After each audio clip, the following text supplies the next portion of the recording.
Hello, welcome to Locked On Sharks, the premier hockey podcast of your favorite team in the Bay Area. On today's episode, we have Sharks goalie prospect Mason Beaupit on the show, where we're going to talk about his draft process, of course. We're going to talk about, development camp and, of course, playing 3-on-3 hockey, and then kind of get to know Mason off the ice as well. So all that and more on today's episode of Locked On Sharks. You're Locked On Sharks, your daily podcast on the San Jose Sharks. Part of the Locked On Podcast Network, your team every day.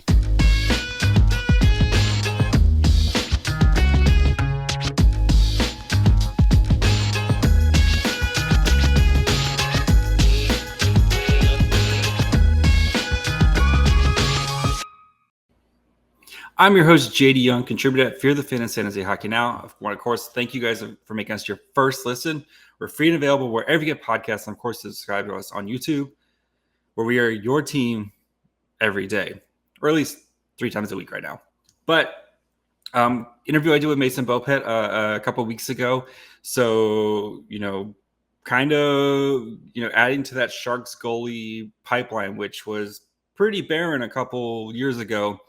And now it's pretty flush with some really exciting guys. So he's definitely got a couple years before he's making his way into the NHL, as his goaltenders do take longer to kind of get there. But really exciting young man. Really fun interview. So I hope you guys enjoy. All right, now we bring in Sharks prospect Mason Beaupit. Mason, how are you doing today, buddy? I'm doing great. Yourself? Not too bad. We're recording this a little bit before you guys hear this. It's a nice Friday morning.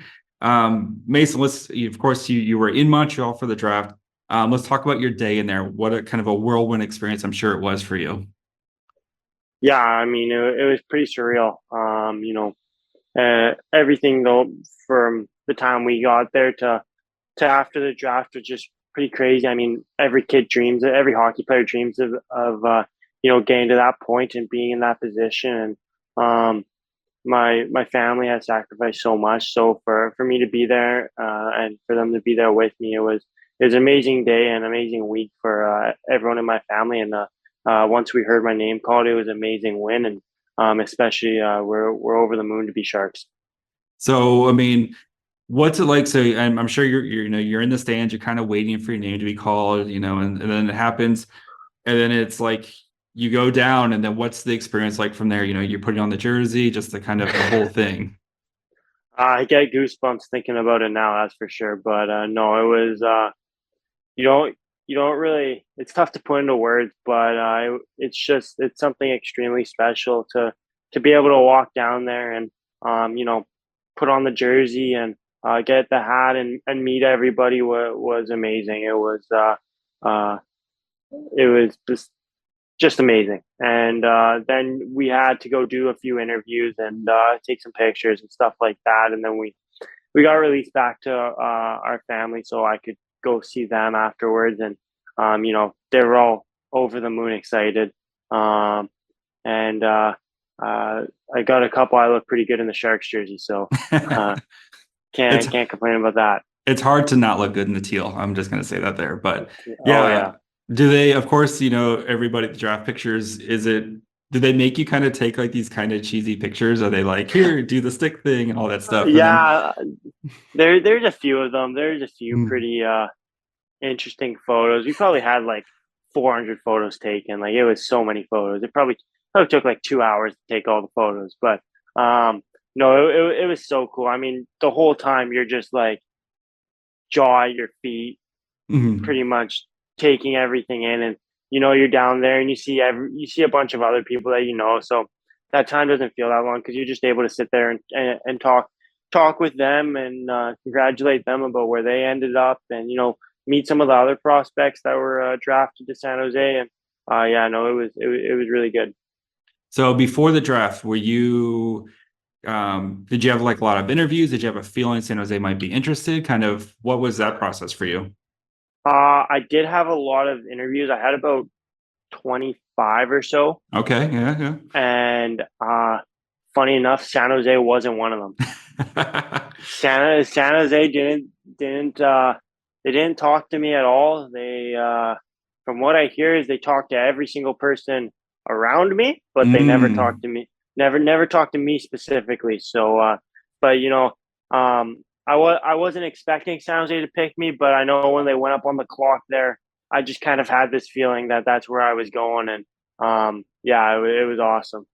I'm sure our friend of the show, Liz Child, probably gave them enough information on you that you didn't actually have to, they didn't have to talk to at all. So, uh, but well, I got to start with this. So I think it takes a very special, we'll say special, with quotes, type of person to become a goaltender. What got you into becoming a goaltender? Because I know I would not want to do that. How did you get into being a goalie? So it kind of starts that I loved playing. Well, even to this day, I love playing road hockey. Like I go to a sports court near my house, and Mm.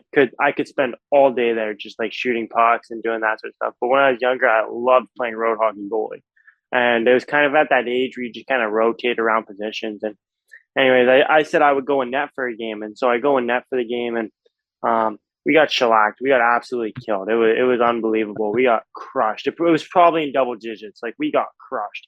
But a kid got a breakaway, and when he got a breakaway, he came in and I stacked the pads, and I saved it, and that was it. I like apparently the story goes that my dad saw the score and was like, he's not going to want to be a goalie. Like, he's going to be a player. And I Yeah. came off and I had a giant grin on my face. And I'm like, I'm going to be a goalie. And my dad gave the old, uh, hand to the face kind of look. But the rest is history. And I think it turned out pretty well. I think it's just because he knew all the extra gear he had to buy now if you're going to be a goalie, Oh, yeah. right? Oh, yeah. That's cool. I mean, I talked, we did an interview with Ben Gaudreau last year, and he said the reason he became a goalie is because he didn't want to skate, and his parents were like, "You need to play hockey, but you don't want to skate." So I think that worked out. It's yeah, I had a friend who was like in school. We would play roller hockey. He was like a goalie, a soccer goalie, so we'd always make him play goalie. But yeah, you guys are crazy. I don't know how you guys do it. So. All right, guys, before we continue with our interview with Mason Beaupit and we get into his development camp and, of course, playing 3-on-3 goalie hockey, got to take a quick break, talk to you guys about our friends over at BetOnline. You guys know BetOnline is the fastest and easiest way to check on all your betting needs.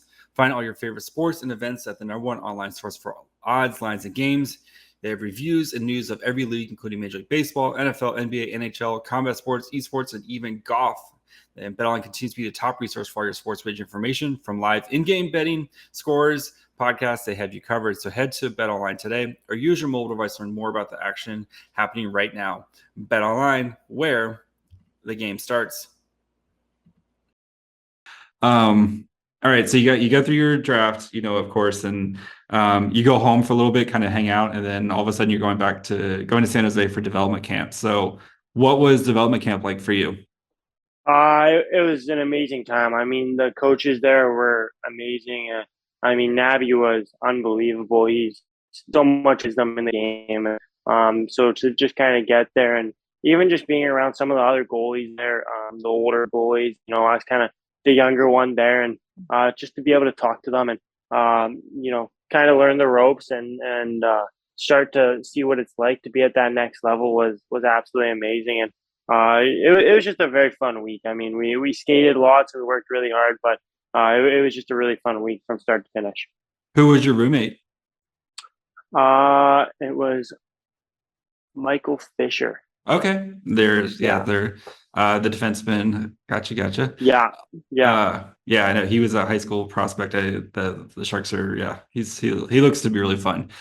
Big kid too, isn't he? I mean, you're a big guy yeah. too. Yeah. It was kind of funny. We're both pretty big guys, but no, it was good. We got along really well. It was good to kind of had a little buddy to go explore San Jose with, and we had a little bit of downtime. So no, it was awesome, and I'll be looking forward to seeing him again soon in camp coming up.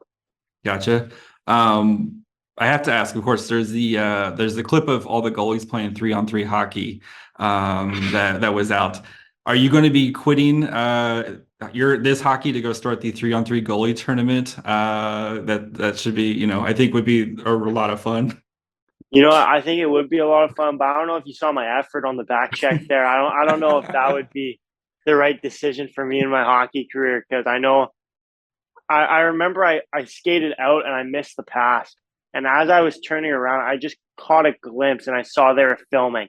And I was just like, Oh no. please don't end up anywhere. Like I was like gliding back, like legs not moving, arms completely straight, like giving the old one of these, like hoping for the best. And I think they scored on the play too, and I was just like out to lunch. But no, it Mm, was no, it's a lot of fun to play those low games like that. I mean, we have a lot of fun with that kind of stuff. gotcha. Any of the goalies a little too competitive with it? No, I think we're all really good with it. I mean, we all want to win, and we all Mm, are pretty competitive, but we all keep it, respectful. No one wants to get hurt in yeah, something as silly as that. So we all keep it like we play to win, but we don't try and injure each other. gotcha. So Um, and then of course you guys had the 3-on-3. How hard is that for goalies where it's basically this like kind of crazy back and forth where you're kind of on an island a lot, right? yeah, it was. I mean, 3-on-3s. It's definitely a different dynamic to the game, but Hmm. it's a lot of fun, and it was cool to get in front of the little chunk of the San Jose crowd, and they were awesome, and there's a lot of very good players out there, so it made the game a lot of fun and made it very interesting. Any of the prospects that you were like, oh wow, this guy's like really good.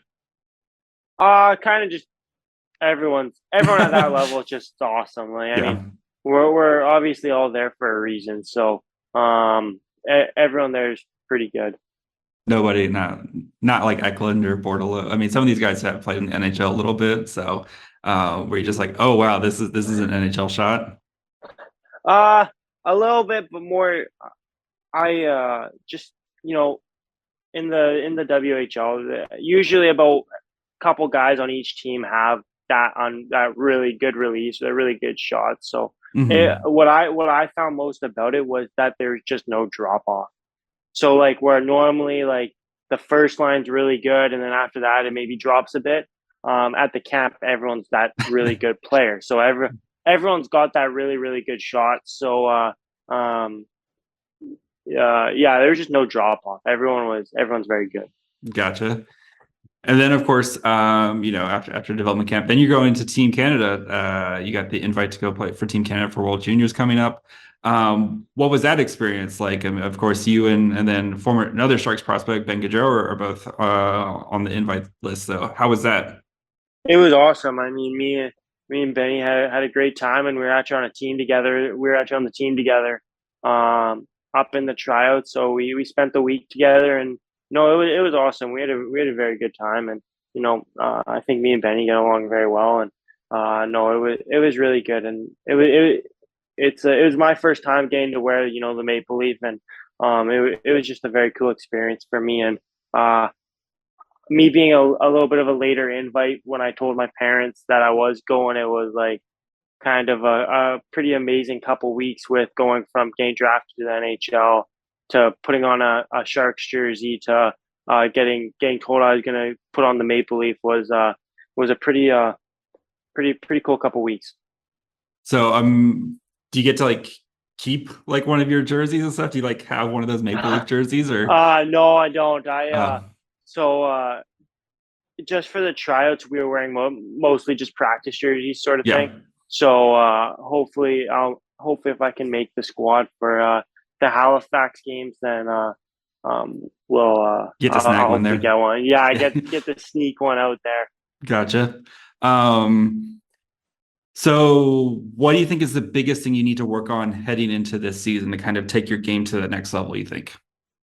Probably the big thing off the ice is just keep getting stronger. I'm Hmm. a big kid, and so it's a little tougher for me to get that strength. But I think once I get that strength and I get that power in me as I continue to get older and more mature, I think it'll be very big for my game. And then just keeping everything compact.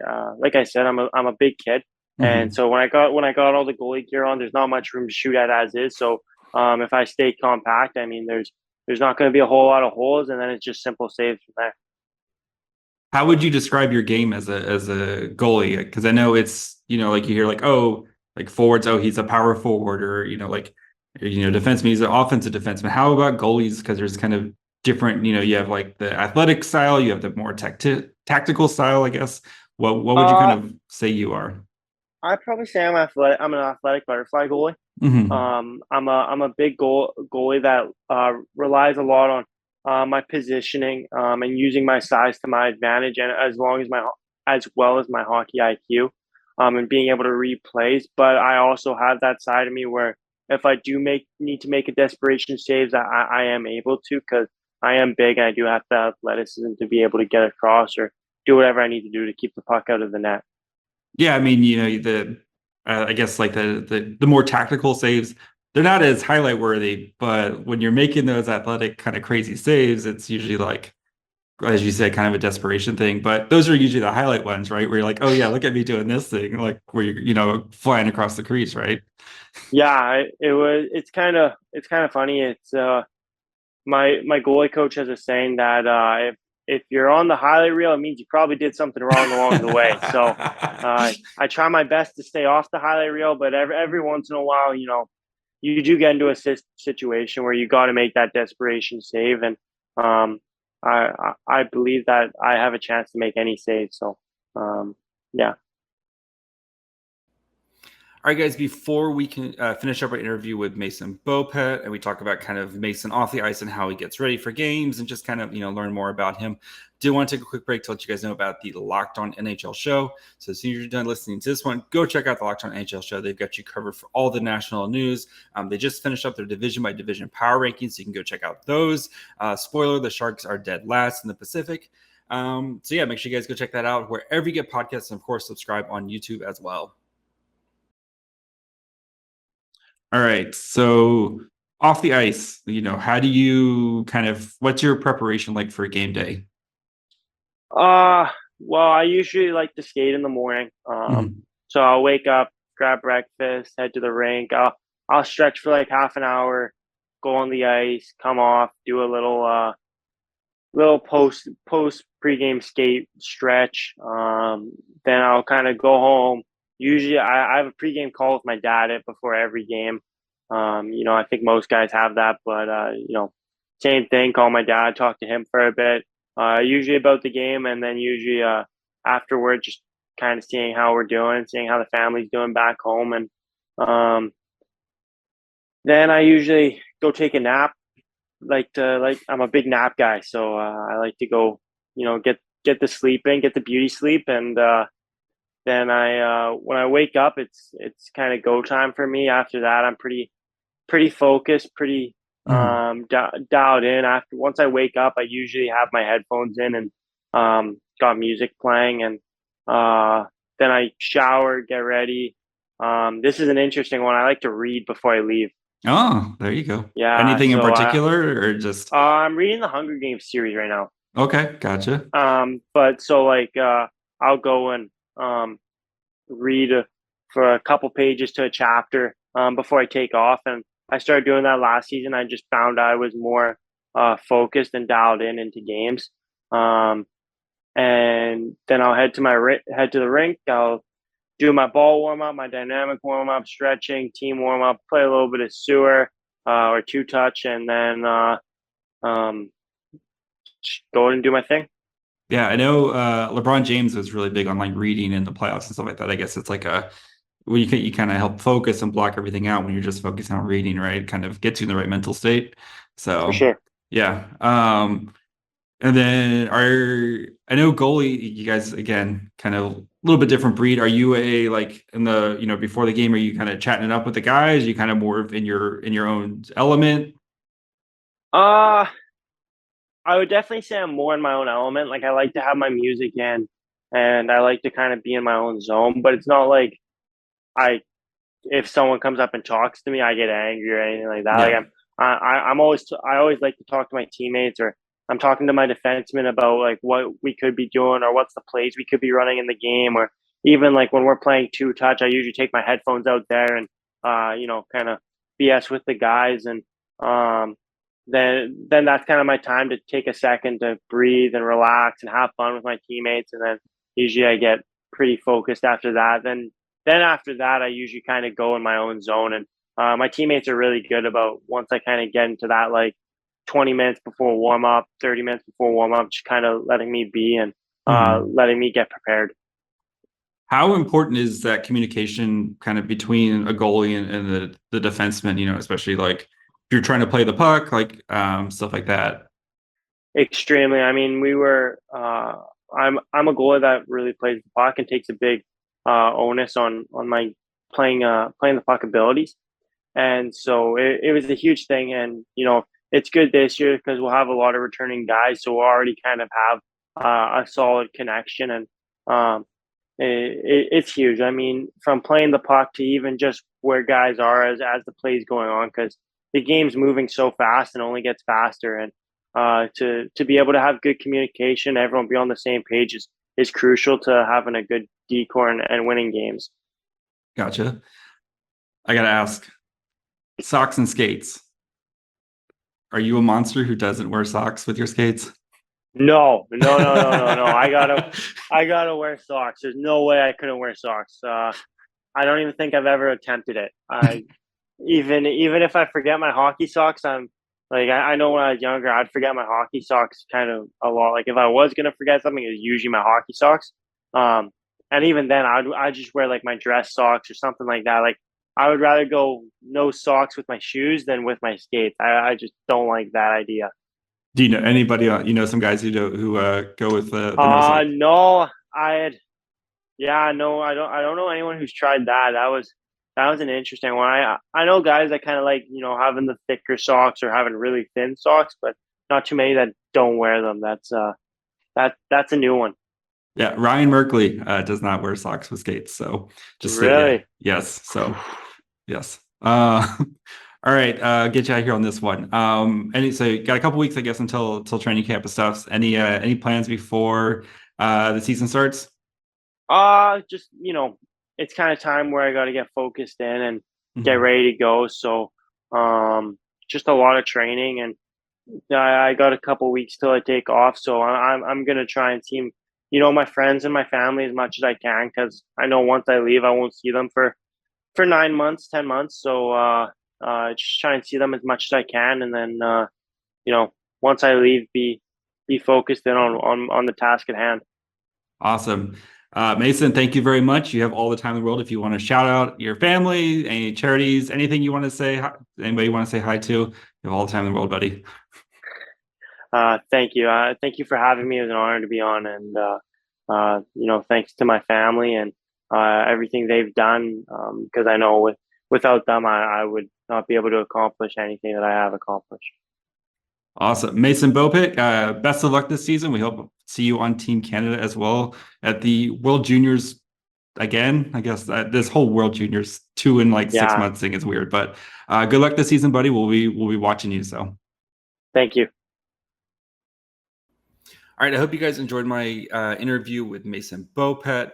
Goalie's really fun to interview because they're just kind of a different animal. So yeah, so I think he's going to definitely help add to the pipeline, which the Sharks pipeline was pretty barren for goalies a couple years ago, and now between Strauss-Mann, you have Ben Gaudreau, Mason Beaupit, you've got some goalies in here who have some potential promise to in the future. So we'll keep track of Mason, and how he's doing, of course, on social media. So make sure you guys are following along on Twitter, Facebook, and Instagram over at Locked On Sharks. We, especially once the season starts, we retweet prospect clips and so we kind of see highlights.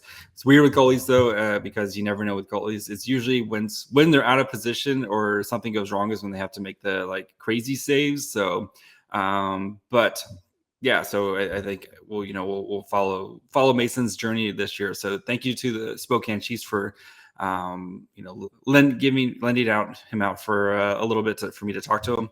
Of course, you can follow the show on YouTube.